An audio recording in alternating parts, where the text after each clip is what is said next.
Mohon untuk yang kedua ini, mohon kami undang Direktur Promosi Kesehatan dan Pemberdayaan Masyarakat, Mas Imron. Nah, sudah ada Alhamdulillah sudah hadir. Assalamualaikum Pak Muji. Waalaikumsalam, Mas Imron. Saya kira beliau itu sudah dikenalkan, sudah terkenal nih. Karena dulu mantan Direktur Kesehatan Lingkungan, dulu salah. Penyatu lingkungan, Kesling Pak ya? Kesling. Direktur ini. Untuk menghemat waktu, kami persilakan Mas Imron. Baik, saya langsung silakan. Ya, terima kasih Pak Muji. Silakan admin, nah untuk anunya, paparannya. Mudah-mudahan terlihat dengan jelas ya. Baik, sesuai dengan permintaan Mas panitia ya terkait dengan sosialisasi substansi Kesling dalam penurunan stunting dan penyakit menular berbasis lingkungan. Ini tadi juga sudah disampaikan oleh Pak Sekjen terkait dengan kebijakan RPJMN ya 2020-2024. Ada 5 kebijakan terkait dengan peningkatan KIA, KB, dan KESPRO. Kemudian di sini stunting sebagai bagian dari percepatan perbaikan gizi masyarakat, kemudian peningkatan pengendalian penyakit, di dalamnya penyakit menular dan penyakit tidak menular, dan juga germas di dalamnya. Di germas ini memang menjadi bagian tupoksi utama dari Promkes ya, terkait dengan unsur lingkungan dan penguatan promosi kesehatan, serta penguatan sistem kesehatan. Kemudian secara makro strategi promosi kesehatan, kalau boleh saya sederhanakan ya, ada 3 unsur yaitu advokasi, kemudian kemitraan, dan pemberdayaan masyarakat. Ini sebenarnya kendaraan besarnya Promkes. Saya memudahkan dari 3 sisi ini, tujuannya untuk perubahan perilaku ya dalam mencegah dan mengatasi masalah kesehatan, dan sebagai alat dukung ya, pendukungnya adalah terkait dengan metodologinya dan media KIE-nya ini yang kesannya selama ini kan Promkes hanya bergerak di sini, padahal dasar utamanya ada di 3 unsur ini dengan bergerak di berbagai tatanan ya.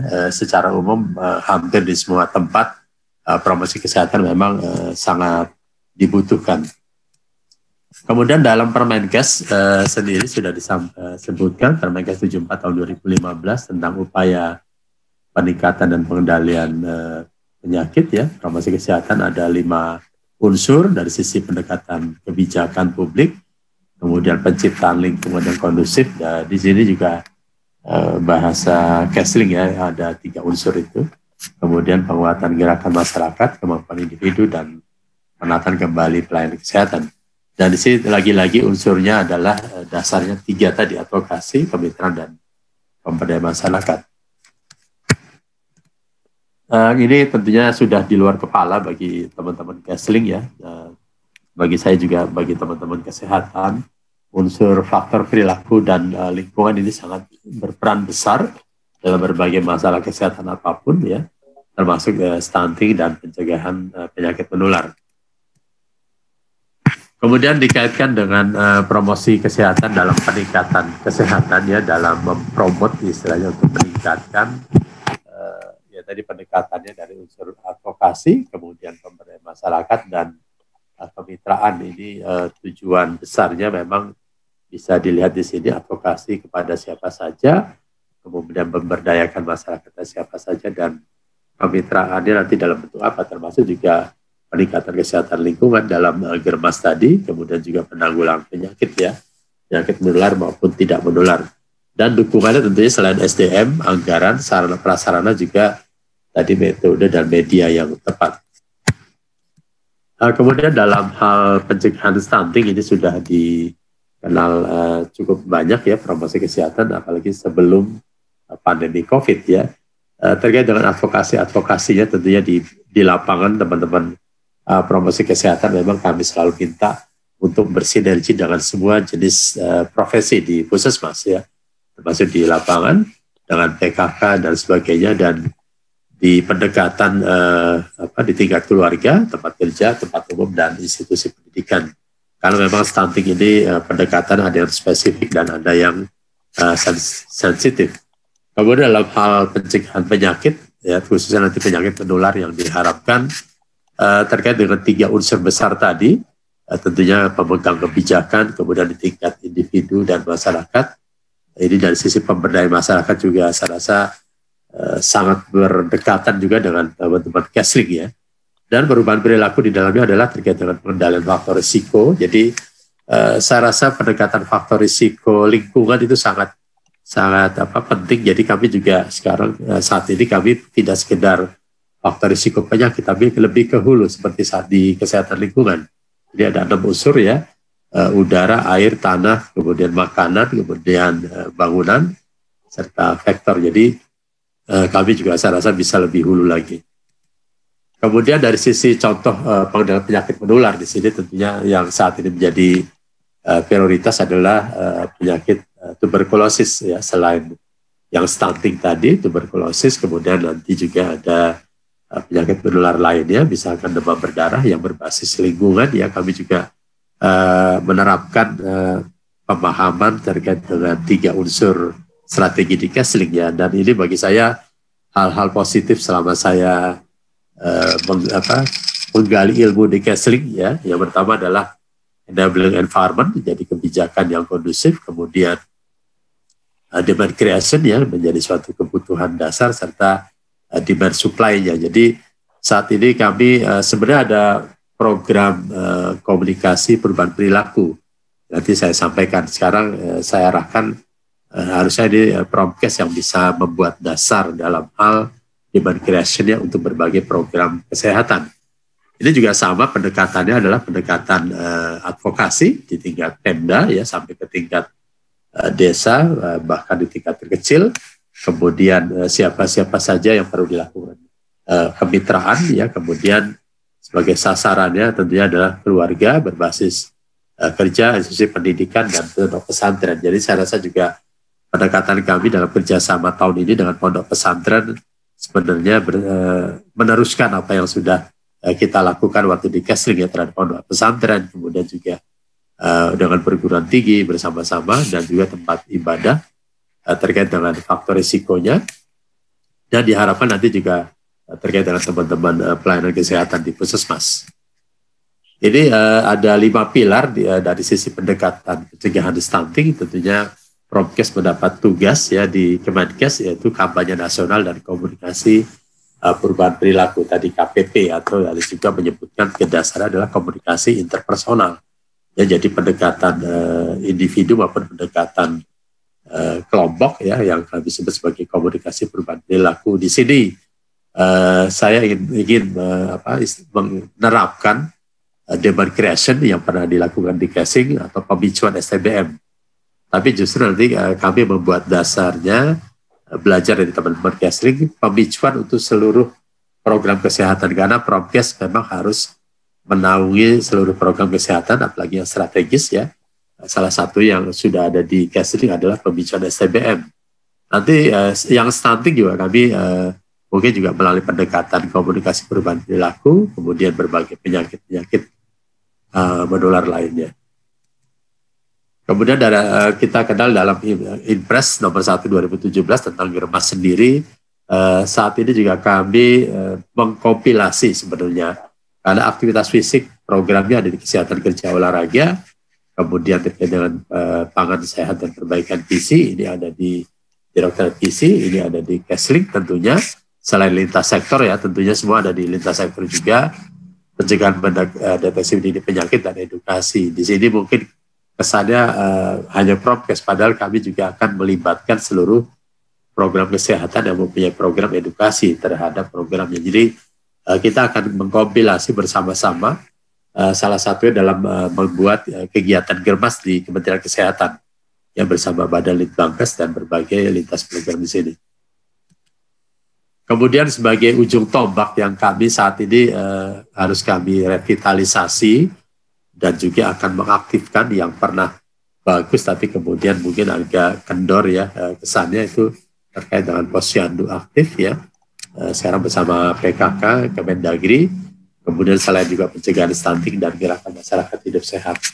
Termasuk juga akan kami tumbuhkan adalah desa siaga aktif ya.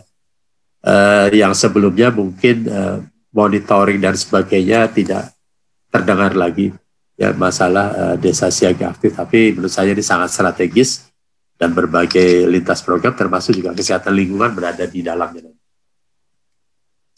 Ini yang sudah kita kenal pendekatan 3 utama ya terkait dengan pencegahan stunting, pola asuh, pola makan, dan air bersih sanitasi yang waktu di Kesehatan Lingkungan saya rasa di sini sangat penting sekali dalam pencegahan stunting. Dan pendekatan spesifik yang kita kenal ini melibatkan lintas program di Kementerian Kesehatan, berbagai pendekatan fisik ya di Kementerian Kesehatan, khususnya kepada 1000 hari pertama kehidupan ya, ibu hamil sampai ke ibu punya anak usia 2 tahun ya, walaupun kontribusinya masih 30%. Namun tentunya yang tidak bisa kami lupakan fungsi promosi kesehatan terhadap pendekatan spesifik. Jadi kami juga tentunya harus berkolaborasi dengan lintas sektor ya. Mudah-mudahan nanti dengan Kementerian PUPR ya, Kemenkominfo juga, dan berbagai kementerian lain, Kementerian Perhubungan, Kementerian Perdagangan, kami juga terlibat khususnya terkait dengan masalah sanitasi dan air bersih ya. Kemarin dalam pencegahan COVID juga bersama-sama Keslink, saya rasa kita bisa berkolaborasi dan kontribusinya bisa 70% ya. Di sini yang saya sebut sebagai pendekatan tingkat individu ya, atau komunikasi interpersonal. Di sini memang ada hal-hal yang sifatnya negatif yang kami sebut sebagai kami harus bisa mengantisipasi hal-hal yang negatif yang disebut dengan komunikasi risiko. Jadi harus punya antisipasi, jadi intelijen ya, kami sebut sebagai intelijen untuk komunikasi atau komunikasi risiko agar hal-hal negatif tadi bisa tidak terjadi. Jadi unsur-unsur pendekatan edukasi, kampanye untuk mencegah yang negatif ini tidak terjadi. Misalkan selama pandemi COVID ini kami sudah mengantisipasi jauh-jauh hari bahwa pada bulan puasa itu vaksinasi itu tidak membatalkan puasa. Jadi hal ini kami sudah melakukan pendekatan dengan MUI dan alhamdulillah sudah keluar fatwanya, dan ini juga sudah dilakukan kampanye dan edukasi. Dan ini yang tadi saya sebut sebagai unsur demand creation atau pemicuan, triggering, yang sebagai basic atau dasar seluruh program kesehatan. Untungnya Keslink sudah lebih maju duluan ya dengan pembicaraan STBM sebagai salah satu strategi STBM. Saya rasa kami juga tetap harus belajar dari program yang sudah berjalan. Kemudian di tingkat masyarakat tadi, di tingkat individu dan keluarga, ini di tingkat masyarakat kami juga harus melakukan berbagai pendekatan ya dari sisi advokasi, kemudian pemberdayaan masyarakat dan kemitraan hal-hal tadi. Termasuk nanti di dalamnya adalah komunikasi atau demand creation tadi. Di sini unsur-unsur Keslink saya rasa juga sudah termasuk di dalamnya. Ya terkait dengan CTPS, alhamdulillah public-private partnership yang sudah kita bangun waktu di Keslink sekarang bisa kita lanjutkan ya bersama-sama private sector, dan progres berada di dalamnya untuk kemitraan-kemitraan dengan public-private dalam private sector itu untuk bisa meneruskan ya terkait mendorong CTPS itu apalagi menjadi bagian dalam pencegahan pandemi COVID atau 3M tadi. Kemudian di tingkat pelayanan masyarakat ya, institusi pelayanan masyarakat khususnya puskesmas dan primary healthcare ya, berbagai termasuk juga nanti di dalam dan sebagainya. Di sini pendekatan-pendekatan yang kami juga bersama program. Jadi Promkes tidak bisa jalan sendiri. Kami harus berkolaborasi dengan berbagai unsur program, termasuk kesehatan lingkungan, ya, yang sangat penting menjadi bagian dalam perubahan status kesehatan tadi. Kemudian di tingkat kebijakan ini juga menjadi bagian yang tidak terpisahkan tadi dalam hal stunting, ya, ada 5 pilar dan kebijakan itu harus kami kampanyekan. Kemudian kami edukasi masyarakat, tentunya juga terkait dengan lintas sektor terkait. Dan juga lintas program yang punya program sanitasi di Keslink tentunya dengan STBM, terkait juga dengan depot air minum ya isi ulang. Kemarin juga sudah ada hasilnya, alhamdulillah, yang survei kualitas air minum ya yang waktu di Keslink, dan tugas kami juga nanti untuk mempublikasikan ya, mengkampanyekan bahwa air minum itu juga menjadi salah satu hal yang strategis untuk mencegah penyakit menular maupun stunting. Kemudian di unsur-unsur media, dukungan media apa saja, mulai dari yang media cetak yang sederhana, yang paling paling klasik lah, Jadi kami juga tentunya bersama lintas program ya. Walaupun lintas program punya anggaran, Gasling saya rasa juga punya anggaran untuk melakukan pencetakan, tapi kami bisa mendukung dalam membuat konsep desain ya, konsep desain yang bagus untuk bisa eye catching ya, atau mungkin juga kalau dalam bentuk video ear catching dan sebagainya. Kemudian media yang lain adalah media audio dan audio visual. Ini juga mulai berkembang ya untuk iklan layanan masyarakat. Tentunya nanti kolaborasi dengan berbagai hal di kesehatan lingkungan saya rasa tidak bisa kita pisahkan karena masalah perilaku dan lingkungan tadi sangat penting ya, baik terhadap stunting maupun juga terhadap penyakit menular. Kemudian terkait dengan media broadcast yang selama ini sudah menjadi bagian juga ya, walaupun radio sudah mulai, tapi menurut kami juga radio masih diperlukan ya di tingkat-tingkat daerah remote area, kemudian dengan bahasa lokal dan sebagainya, termasuk juga televisi, walaupun juga sudah banyak stasiun televisi yang harus kami pilih ya, tapi juga kami juga melakukan kerjasama dengan TVRI karena stasiun-stasiunnya cukup besar sampai tingkat nasional ya, ada di hampir 514 kabupaten kota, dan ini tidak boleh kita tinggalkan. Tinggal substansinya nanti tentunya kami juga harapkan bisa berkolaborasi dengan teman-teman Gasling, baik di pusat maupun di daerah.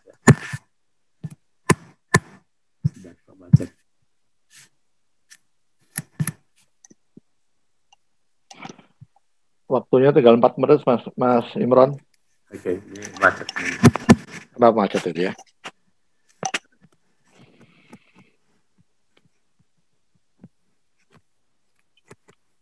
Ya.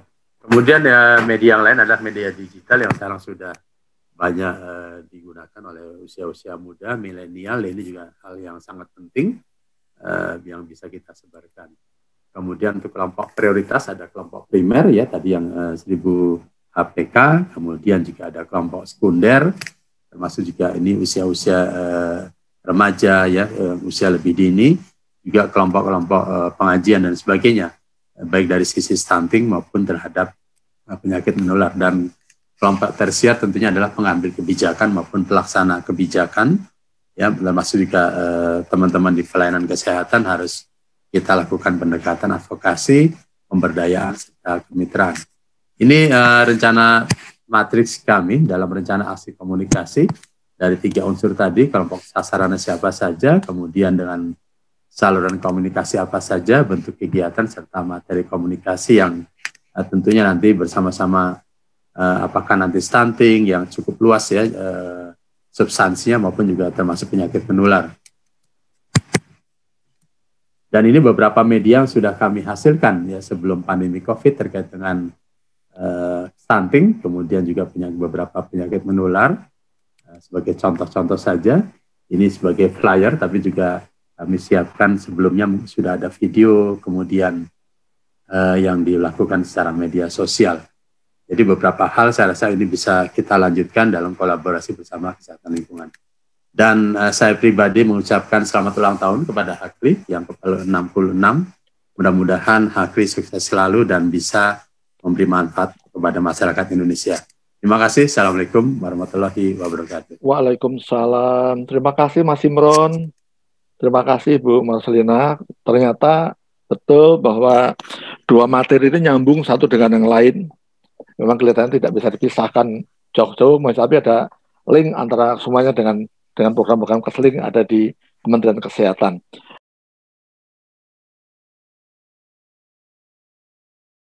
Nah, ini kalau kita lihat di chat, ini ada satu pertanyaan tadi dari Sulawesi Tengah. Mohon nih Bu, pertanyaan benar ditujukan ke Bu Marcelina nih. Jadi benar itu saya buka bahwa Bu Marcelina siap ya? Halo Bu Marcelina. Bu Marcelina. Siap Bapak, siap. Alhamdulillah. Itu ada satu chat ya, ada satu di sini kebetulan waktu kita memang mepet dan tidak satu baca program PUPR ini tentang sanitasi pedesaan, Sanimas dan TP3R ini sangat baik dan pastinya sudah bersinergi dengan lintas sektor untuk perencanaan, pelaksanaan, dan evaluasinya nanti, terutama terkait dengan pencapaian target di masing-masing sektor yang terkait. Pertanyaan saya, apakah sudah ada lokus sasarannya di seluruh Indonesia, Bu? Gitu. Kemudian, berapa target desa yang ingin dicapai untuk program itu? Semoga ini bisa menjadi salah satu kegiatan untuk melibatkan sanitarian yang ada di desa. Terima kasih. Monggo Bu Marcelina nih kelihatannya. Monggo Bu. Iya, Bapak. Terima kasih. Saya akan mencoba menjawab, Bapak. Sebenarnya untuk lokus kegiatan itu sudah ada, Bapak. Itu sudah ada lokus kegiatan. Kalau yang Sandes, tadi kan ada 3 kegiatan ya, Bapak. Ada sanitasi perdesaan, ada TPS 3R, dan ada Sanimas. Nah, kalau untuk yang sanitasi perdesaan padat karya, itu memang kita prioritaskan untuk daerah-daerah stunting. Jadi kita given kota kabupatennya berdasarkan daftar daerah-daerah stunting yang ada di dalam SK Bappenas. Kalau tidak salah kan di dalam SK Bappenas itu ada daftar kota kabupaten yang masuk dalam stunting. Nah, kita mengambil lokusnya dari situ. Memang ini kita prioritaskan untuk stunting karena di dalam kegiatan Sandes ini kita akan membangunkan misalnya untuk daerah daerah stunting tersebut, jika rumah tersebut belum memiliki akses, misalnya belum ada septic tanknya, belum ada bilik toiletnya, atau sudah ada bilik toilet tetapi bangunan bawahnya belum ada, atau sudah ada jambannya tetapi belum jamban sehat yang leher angsa. Nah, itu nanti kita akan identifikasi. Nah, di setiap desa itu ada di 10 lokasi seperti itu Bapak, yang memang itu lokasinya sudah ada. Nah, untuk TPS 3R sama Sanimas itu memang berdasarkan usulan dari kabupaten kota kepada kita. Desa mana saja yang akan kita bangunkan Sanimas, kemudian desa mana saja yang akan kita bangunkan TPS 3R. Dan itu memang biasanya kita melakukan koordinasi. Nah, salah satu ada lingkup kegiatan di ketiga kegiatan ini memang kita adanya mendorong pola hidup bersih dan sehat (PHBS). Dan ini memang sangat kita harapkan. Tapi mungkin dalam prakteknya tadi banyak yang saya baca di chat, banyak yang merasa sanitarian belum pernah dilibatkan. Saya membaca di chat. Sebenarnya kita sangat mengharapkan adanya kerjasama antara sanitarian dan fasilitator kita yang ada di daerah tersebut, terutama ketika akan melakukan kampanye PHBS. Karena keberlangsungan dari program kita ini, misalnya seperti TPS 3R, Sanimas sangat tergantung kepada masyarakat. Jadi salah satu program kita di awal adalah mendorong kampanye PHBS, dan ini juga memang mungkin perlu ditingkatkan kali ya, kita mencari satu mekanisme di mana ketika kita akan masuk di satu lokasi, seharusnya memang bisa memadukan antara fasilitator kita, TFL kita dengan sanitarian. Tadi banyak yang di chat yang menyatakan belum pernah ada. Ya, itu mungkin itu bisa menjadi masukan ke kita, dan nanti coba saya laporkan kira-kira mekanisme seperti apa yang bisa melibatkan antara fasilitator kita dengan sanitarian. Supaya bisa berkolaborasi. Iya, supaya bisa berkolaborasi. Sehingga, karena gini juga Pak, kita juga sangat mengharapkan infrastruktur yang kita bangun ini jangan sampai tidak terkelola. Karena kita harus sadar, tidak 100% seluruhnya, tadi sudah saya memberikan evaluasi, misalnya untuk Sanimas, hanya 81% yang beroperasi dengan baik. Padahal kita sangat mengharapkan pasca pembangunan kita itu bisa benar-benar berjalan dengan baik. Jadi sangat memerlukan keterlibatan masyarakat, dan juga pasti kita memerlukan dukungan dari para sanitarian yang ada di lokasi. Mungkin itu Pak, itu bisa menjadi masukan bagi kita Bapak. Baik. Terima kasih Bu Roslina. Jadi ini sekaligus sebenarnya Bu Nasar sudah menjawab juga pertanyaan dari usulan keluhan apapun namanya lah ya. Dari maaf ya. Enggak apa-apa Pak. Tadi saya banyak baca. Tapi itu masukan bagi kita bagaimana kita membuat suatu mekanisme di mana fasilitator kita di lapangan itu bisa berkoordinasi dengan para sanitarian. Baik Bapak, itu masukan bagi kita. Dari Magelang, Sulsel, Purworejo ya. Jadi udah kita tersampaikan semua. Iya Bapak. Karena mengingat waktu kita sudah mepet sekali, untuk itu kami ucapkan terima kasih sebesar-besarnya kepada Bu Bu Marcelina Pasaribu, juga dengan Mas Imron, dan ini yang betul dua-duanya ini adalah apa yang disampaikan adalah sangat terkait erat dengan kegiatan-kegiatan yang dilakukan oleh teman-teman sanitarian yang ada di lapangan. Untuk itu kami ucapkan terima kasih kepada Bu Marcelina Pasaribu maupun kepada Pak Imron atas peran pada paparannya pada seminar kali ini. Demikian yang untuk kita bisa terima kasih, aplaus untuk beliau berdua, dan kembali kami ucapkan terima kasih, dan kembali kami serahkan kepada pembawa acara. Terima kasih, wabillahi taufiq wal hidayah. Wassalamualaikum warahmatullahi wabarakatuh. Waalaikumsalam warahmatullahi wabarakatuh. Terima kasih kepada narasumber yang luar biasa, Ibu Marcelina, Bapak Imron, dan moderator yang memberikan semangat ya, Bapak Muji. Terima kasih. Baik, di sesi keempat sudah kita lalui bersama dan sudah berdiskusi. Tentunya masih banyak yang ingin bertanya ya, tapi terkendala karena keterbatasan waktu. Nanti mungkin ada sesi lain.